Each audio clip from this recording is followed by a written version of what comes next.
Hello. In this video, you will learn how to prepare basic financial statements. Let's start out with the income statement.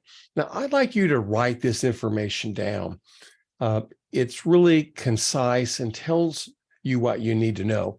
Well, the basic form of an income statement is revenues minus expenses equals net income. What does it do? The income statement computes net income for a period of time. Now, that period could be a month, a quarter, or a year. A month would be all of the revenues and expenses for the entire month. So it could be like for December. So on the income statement, you'll see for the month ended December 31. So that's all the revenues and expenses from December 1 through December 31. Or you could have for the year ended December 31. That would be all the revenues and expenses from January 1 to December 31. Okay. The next one is retained earnings statement. And in an earlier video, we memorized this basic form.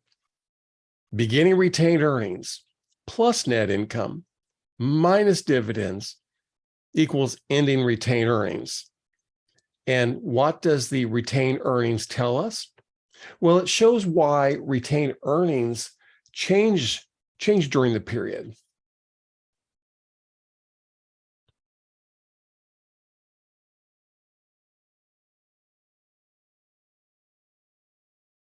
The last one we're going to talk about is the balance sheet. The basic form of a balance sheet is assets equals liabilities plus stockholders' equity. It shows financial position for a point in time. This is the only statement that will be headed up with just a date. It'll be like December 31. Well, why is that? Because the balance sheet is like a snapshot. It's what it looked like on that particular day. On December 31, I had this much cash. On December 31, these people owed me money. On December 31, I owed these people money, right? Okay, don't worry about the statement of cash flows. We will cover the statement of cash flows in its own chapter at the end of the semester. It's like chapter 12. So let's don't even worry about it. You've got plenty to study besides getting into this. Okay. So let me show you how we prepare them and how they are linked together. Notice here, we have fast forward income statement. And this is for the month ended December 31. So this is all the revenues and all the expenses from December 1 through December 31. We disclose all of our sources of revenues, in this case, consulting revenue and rental revenue. We add them up, and then in the outer column, we put the total revenues of $6,100. We do the same thing for expenses. We list them out. In this case, we only have two: rent expense of $1,000, salaries expense of $700. We add them together, and then in the outer column, we put total expenses of $1,700. So notice that we use the inner column for the detail and the outer column for the totals. Okay, so now we have total revenues of $6,100 minus total expenses of $1,700, and my net income is $4,400. Now, we're going to use that net income of $4,400 and place that into our statement of retained earnings. Notice here that the statement of retained earnings is also for a period of time. It's also for the month of December. So we're going to have for the month ended December 31. Now, because this is a new business, retained earnings on December 1 was 0. That makes it nice. And then we add our net income that we got from our income statement, 4,400. And in your Connect homework, they're going to have you add the beginning retained earnings plus net income and just do this subtotal of 4,400. Then we're going to take our dividends and subtract them. So we have dividends of 200. So then 4,400 minus our dividends of 200 will be our ending retained earnings. Now, remember, what is the purpose of retained earnings? Well, it shows, well, we start out with 0 and then it went up to 4,200. Well, why? Well, because we earned some net income, but yet we distributed 200 in dividends. That's why we ended up with 4,200. Now, that number, the ending retained earnings number on our statement of retained, excuse me, in our ending retained earnings will go into our balance sheet. That would be 4,200. See how it links together there? Now, in our balance sheet, notice that it just has a date, December 31, and that is it. Okay, because that's for a point in time. And we list all of our assets, get our total assets, our liabilities. In this case, we only have one. It's for 6,200. And then we have our equity, our common stock, and retained earnings. And remember, we got our retained earnings from our retained earnings statement. Anyway, if you notice here, our balance sheet balances total assets of 40,400 is going to equal our total liabilities and equity of 40,400.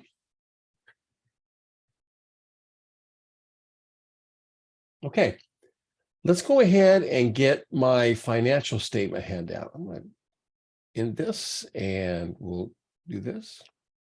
So you have this in Bring to the Session. Now, here is our accounting equation, right? We have cash and equipment.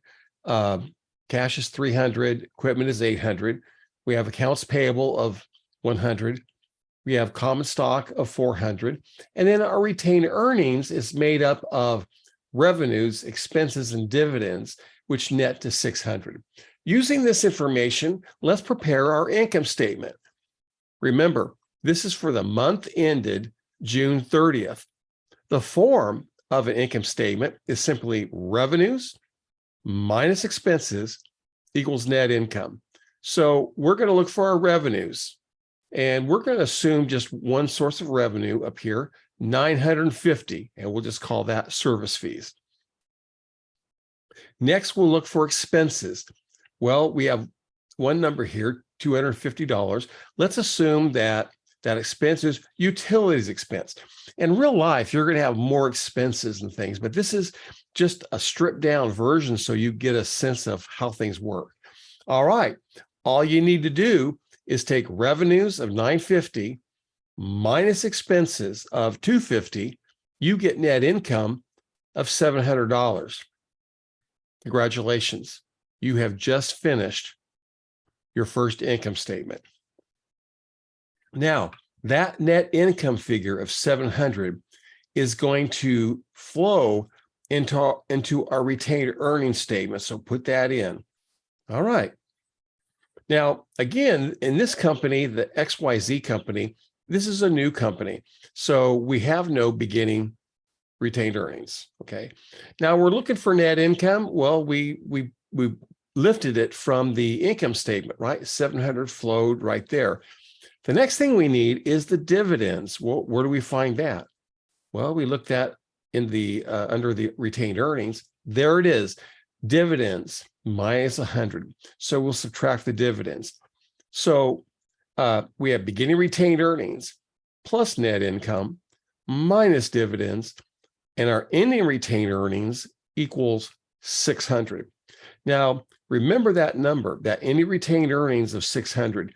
That's going to flow into our balance sheet. So here we go, balance sheet time. The form of our balance sheet is the accounting equation: assets minus liabilities plus stockholders' equity, right? Assets equals liabilities plus stockholders' equity. Okay, so what we'll do is let's go ahead and fill out the assets section. I have the answer here, but where do they come from? Well, the cash and equipment, there's 300, 800 we get from here. Cash, 300, equipment, 800. So that's where we got it. Cash, 300,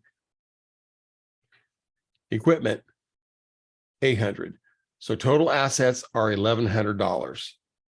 Let's move then to liabilities. Well, actually liabilities, which would be accounts payable. Let's do common stock. So we know that accounts payable is 100, and we know that common stock is 400. That's where we're getting it. So accounts payable is 100.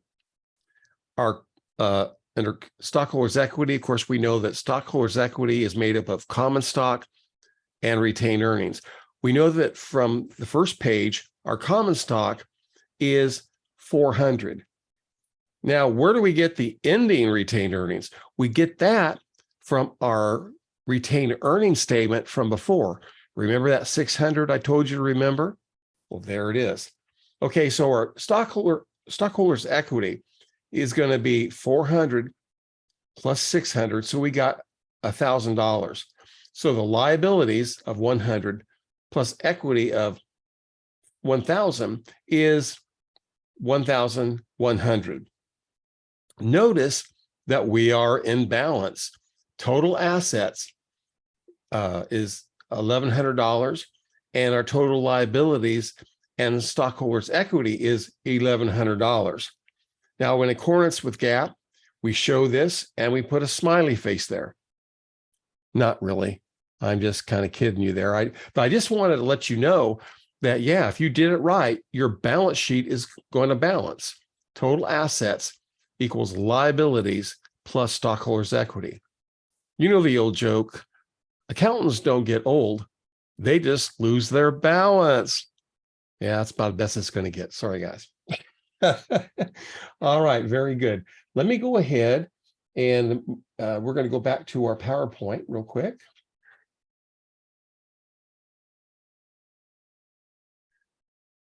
Now, this one is exercise 1-15. Well, actually, this is for the 7th edition. So I'll take that back because we're in the 9th edition. But it's exactly the same thing as your homework for the 9th edition. It may be a different problem, but it's the same thing, I can guarantee you. Not the same numbers, though, but the process will be the same. Here, on October 1, Ebony Ernst organized Ernst Consulting. And on October 3rd, the owner contributed $84,000 in assets to launch the business. Okay. On October 31, the company's records show the following items and amounts. Use this information to prepare an October income statement for the business. Okay. We want to do an income statement. So Ernst Consulting income statement for the month ended October 31. And what's the form of an income statement? Revenues minus expenses equals net income. So we're not going to need assets, liabilities, and equity, right? So we won't need cash, accounts receivable, supplies, land, or equipment, right? Because those are assets. So we get rid of those. We don't need liabilities. Let's get rid of that. We don't need the equity, common stock. Nope. We don't even need dividends, but we do need our revenues and our expenses. So let's start out with our revenues. We have one revenue here, consulting revenue.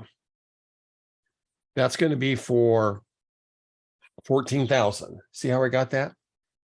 Now we have all these expenses, and we're just going to list them out. So the first one is rent expense, right? For $3,550. Then we have salaries expense of $7,000. Salaries expense, $7,000. Telephone expense of $760. Telephone expense of $760. Miscellaneous expense of $580. Miscellaneous expense of $580. Now, notice that we use the inner column for the detail because we need to add these up to get total expenses. And we'll put the total on the outer column. Okay. So now to get net income, we simply go revenues of 14,000 minus total expenses of 11,890 will give us net income of 2,110. Now, we got to remember that number. We're going to use that net income in our statement of retained earnings. Just remember that net income of 2,110. We've already figured this out right here, right? We put it in here. Here we go. So, statement of retained earnings. Again, it's for the month ended October 31. So we're talking about a period from October 1 through October 31. So this is a new business. We read about that, right? It started on October 1. We had no beginning retained earnings, right? The next thing we're going to do is add our net income. Now, we could, kind of figure it out right here, but we've already done it. We figured this out with the income statement. Remember that number? It was like, I think 2110.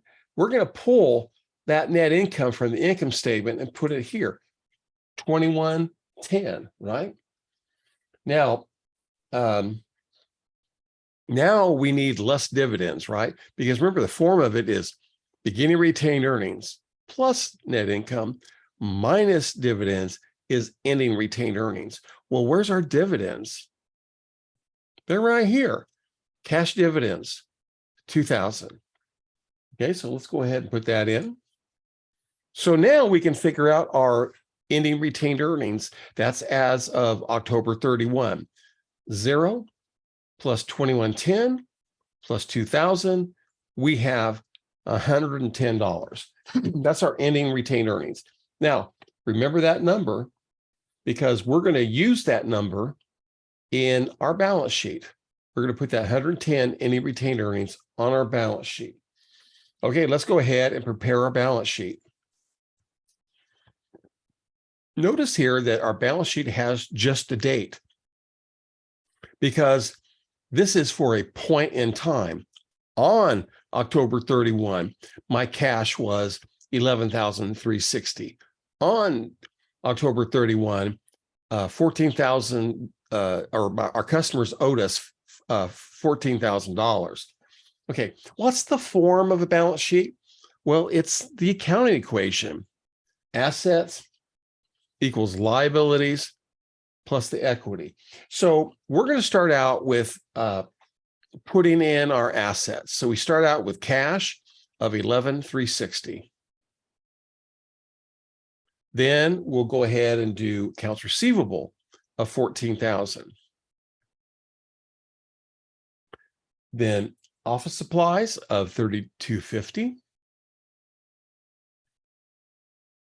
Land of 46,000. Office equipment, 18,000. And that's it for the assets. This one, accounts payable, is a liability. So accounts payable is going to go over here. Accounts payable, 8,500. Accounts payable, 8,500. That's the only liability we have. Now we can start doing our equity. Okay, so we know that equity is made up of common stock and retained earnings. So let's put in the common stock. Here it is, common stock, 84,000. The other component of equity is retained earnings. right? Now, where are we going to get that? Well, we could figure it out by all this stuff, but we've already done it, right? We've already done this, and the ending balance of retained earnings is in the retained earnings statement. Remember that 110 that we had from the retained earnings statement? Well, let's put it in 110. All right, let's see if we balance. We're going to start out with total assets of 92,610. Good. And then let's add up this side, the liabilities and equity. So we have total liabilities and equity. Add these up. Guess what we have? 92,610. We are in balance. Yay. Okay. Stop the share. That's going to be it for me for this section. So until next time, study hard. Bye now.